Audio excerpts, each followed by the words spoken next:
Bristol Community College, Mathematics with Dan Avedikian, Math 060, Topics in Developmental Mathematics, Section 3.3, Problem 15.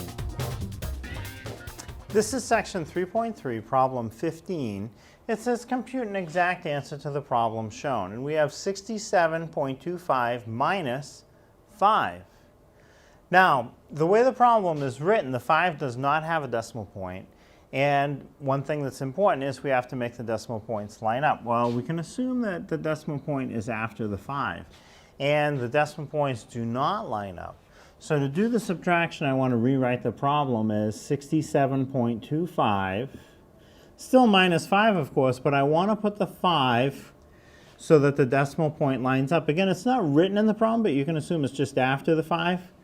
So just 5 decimal like that, or if you want, you can think of it as 5.00 so that everything lines up nice.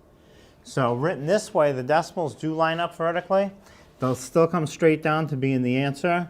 So now 5 minus 0 is 5, 2 minus 0 is 2, 7 minus 5 is 2, 6 minus nothing under it is 6.